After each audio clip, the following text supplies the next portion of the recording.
שלום. לאור הבהלה שנוצרה סביב התפרצות נגיף הקורונה בעולם וגילוי המקרים הראשונים בארץ, החלטנו לעשות לכם סרטון ויראלי. סתם, בואו נעשה קצת סדר.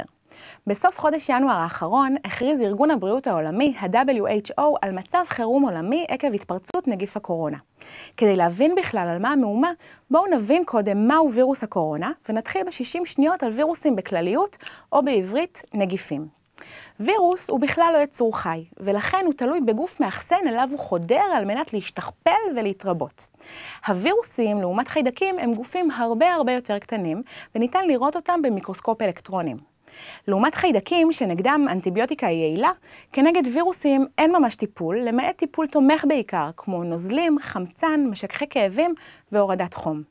גם הצורות והמבנים של הווירוסים משתנים, אבל לכולם יש חומר גנטי אותו ניתן לזהות בבדיקות מעבדה.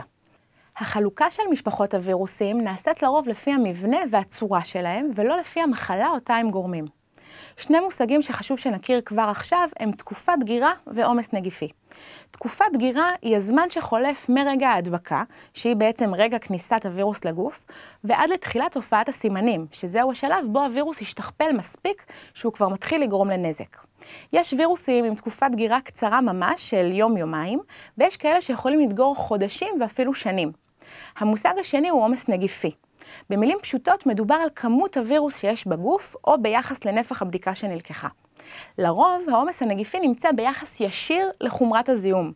במילים אחרות, עומס נגיפי גבוה יגרום לזיהום חמור יותר. בגלל זה כשאדם לא מציג סימני מחלה, אין טעם לבדוק האם הוא נדבק, כי סביר להניח שהעומס הנגיפי יהיה נמוך. אז לשם מה התכנסנו כאן? וירוס הקורונה. מדובר במשפחת נגיפים שקיבלו את שמם בגלל הצורה שלהם תחת אותו מיקרוסקופ, הם נראים ממש כמו כתר. עד היום הם היו ידועים ככאלה שגורמים לתחלואה זיהומית בעיקר בקרב בעלי חיים. בקרב בני אדם אגב חומרת הפגיעה משתנה בין זנים שונים במשפחה, ונעה בין הצטננות קלה ועד למחלות עם הסתמנות קלינית קשה שפוגעות בריאות וגורמות לאי ספיקה רב-מערכתית. נגיף הקורונה הנוכחי לא זוהה בעבר כגורם למחלה בבני אדם. במהלך חודש דצמבר 2019 הוא החל לגרום לצבר תחלואה בדלקת ריאות קשה בעיר ווהאן במחוז חוביי בסין. מאז תוארה התפשטות של התחלואה למחוזות אחרים בסין ולמדינות אחרות בעולם. בהתחלה קראו לווירוס על שם העיר בה הוא התגלה, ווהאן קורונה וירוס. אבל ארגון הבריאות פחות נוטה לקרוא לווירוסים על שם מקומות ספציפיים, ולכן עם הזמן הוא קיבל את השם 2019 nCoV, שהם ראשי תיבות של נובל קורונה וירוס, או וירוס הקורונה החדש, שהתגלה בשנת 2019. ארגון הבריאות העולמי החליט להעניק שם רשמי לנגיף ולמחלה אותו הוא גורם, והם COVID-2019, שהם ראשי תיבות של קורונה וירוס דיזיז שהתגלה בשנת 2019, וסארס-קוב-2, שהוא וירוס הסארס השני, ראשי תיבות של Severe Acute Respiratory Syndrome ממשפחת קורונה וירוס השני. אז איך הכל התחיל? אמרנו כבר שנגיפי הקורונה הם משפחה של וירוסים שגורמים למחלות בקרב בעלי חיים, כמו צאן, גמלים, חתולים ועטלפים. נדיר שהזנים המועברים בין בעלי החיים ידביקו גם בני אדם, ואז עוד יועברו בין בני האדם. לשם כך, הם עוברים מוטציות. הנגיף החדש שזוהה, הסארס-קוב-2, דומה בתכונותיו לנגיף הסארס-קוב הראשון משנת 2002, שגרם למחלת הסארס, ולנגיף המרס-קוב משנת 2012. שלושת הנגיפים הללו מקורם בעטלפים. הרוב המכריע של החולים הראשונים עבדו או ביקרו בשוק בעלי חיים ופירות ים בווהאן. מכאן עלתה הסברה כי הנגיף עבר מבעלי החיים לאדם. עם הזמן התגלו חולים בנגיף שבכלל לא ביקרו בשוק, וכך התברר כי הנגיף עובר גם בין בני אדם. קצת היסטוריה ועל מה ההיסטריה. בשנת 2002 התפרצה מחלת הסארס שנגרמה גם כתוצאה מנגיף הקורונה.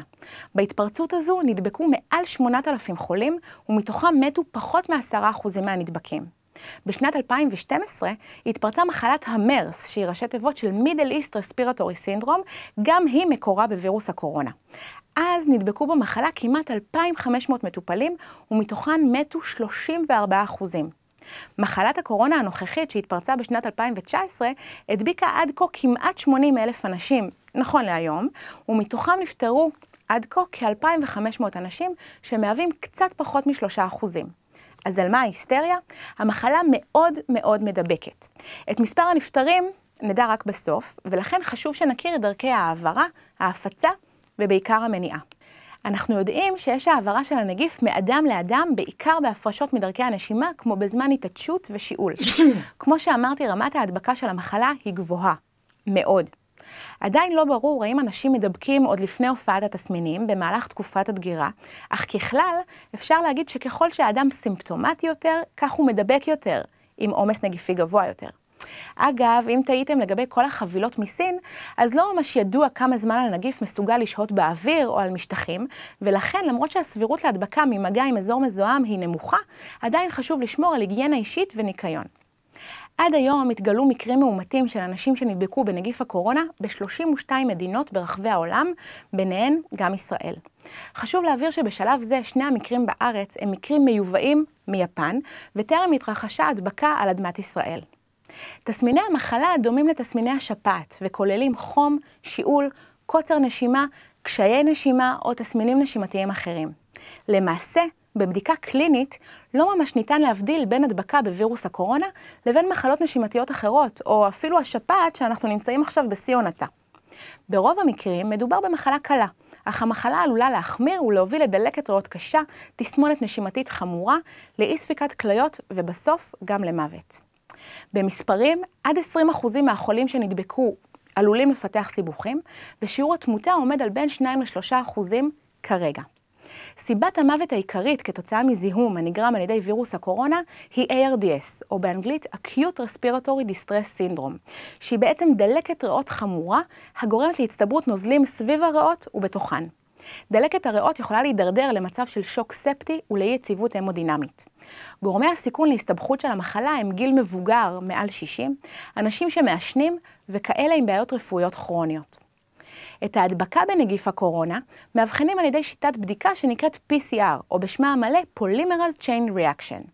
הבדיקה בוחנת מקטעים גנטיים בדגימות שנלקחות מדרכי הנשימה של המטופלים החשודים.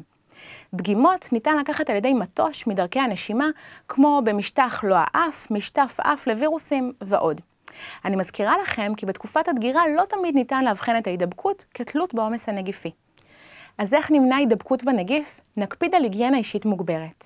יש לכסות את הפה והאף בזמן שיעול או התעטשות על ידי מסכה, טישו או אפילו המרפק. יש להימנע מלבוא במגע עם אנשים חולים המציגים סימנים דמויי שפעת. השימוש במסכות פה ואף אגב הוא בעיקר לצוותים רפואיים, ואין הנחיה להשתמש במסכה באופן קבוע, שכן היא יכולה להוות כר גידול לחיידקים אחרים. יש להקפיד על רחיצת ידיים תכופה ונכונה עם מים וסבון או תכשירי אלכוהול לחיטוי. יש להימנע ממגע לא מוגן עם חיות בר או חיות משק, ומומלץ מאוד לבשל היטב מוצרים מן החי, בעיקר בשר וביצים. יש לחשוד להידבקות בנגיף בכל מצב בו אדם ששהה במהלך 14 הימים האחרונים באחת המדינות בהן התפרץ הנגיף, מציג תסמינים של מחלת חום חריפה עם 38 מעלות ומעלה, או תסמינים נשימתיים כמו שיעול, קוצר נשימה ועוד. רשימת המדינות מתעדכנת מדי יום באתר משרד הבריאות, ונכון לרגע זה היא כוללת את סין, תאילנד, סינגפור, הונג קונג, יפן, דרום קוריאה, מקאו, אוסטרליה, טיואן ואיטליה. אדם שלא שהה במדינות הללו, אך היה במגע הדוק עם מטופל מאומת כלוקה במחלה, או כזה חולה שחשוד כחולה בנגיף, מציג את תסמיני המחלה, נחשב גם הוא לחשוד. אז מה עושים במקרה כזה? בכל חשד להידבקות בנגיף יש להתקשר למוקד הלאומי של מגן דוד אדום במספר 101 ולדווח על המקרה. יש לכסות את פיו של המטופל במסכה עד להגעת צוות מד"א למקום.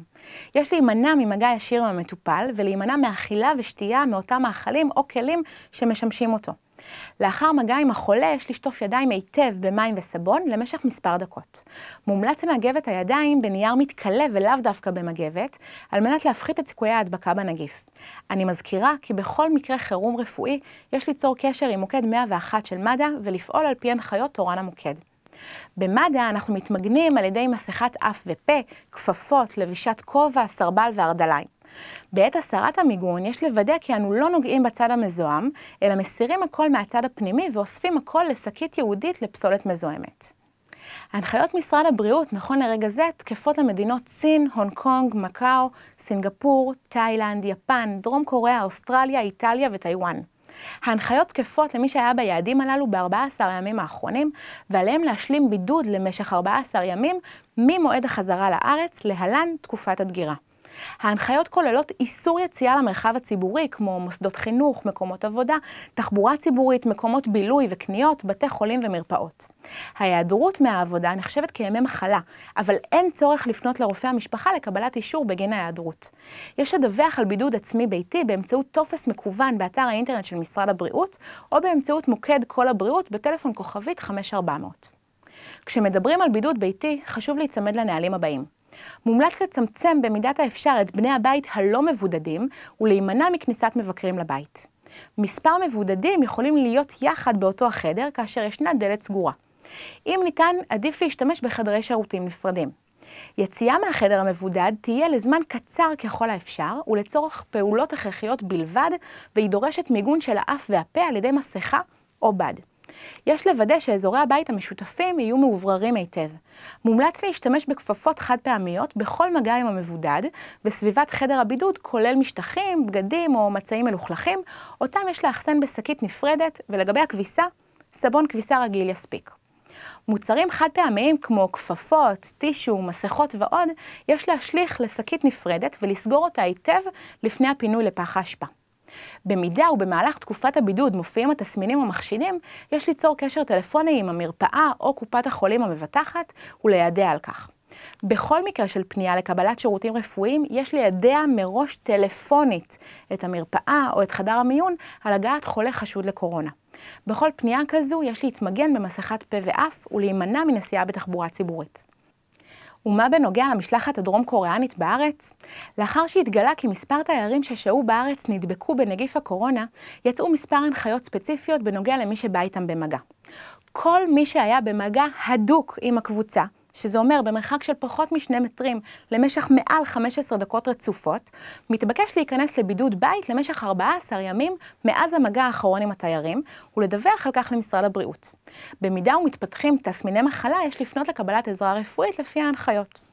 לנוחיותכם, צירפנו את רשימת האתרים בהם ביקרו התיירים בכל יום. שימו לב כי מי שביקר באותם אתרים בימים שלאחר ביקור המשלחת, לא נדרש לבידוד או להנחיות מיוחדות כלשהן. המשלחת ביקרה בארץ בין התאריכים 8 לפברואר ועד 15 לפברואר, והם ביקרו במספר אתרים בארץ, ביניהם בירושלים, באזור טבריה והכינרת, ים המלח, באר שבע ומצדה. חשוב לזכור כי בכל מקרה חירום רפואי אין להסס ויש לחייג מיד למספר 101 המוקד הלאומי של מגן דוד אדום. מידע נוסף ניתן להשיג באתר משרד הבריאות שמופיע כאן או במוקד כל הבריאות במספר כוכבית 5400. גם משרד החינוך פתח קו חם במספר 1-800-25-0025 או במספר 073-393-1111. שימו לב, ההנחיות מתעדכנות על בסיס יומי ולעיתים אפילו שעתי. ניתן להתעדכן בהנחיות באתר משרד הבריאות ובתקשורת. אני מזכירה לכם כי האחריות למניעת התפרצות נגיף הקורונה בארץ היא של כולנו. רק בריאות.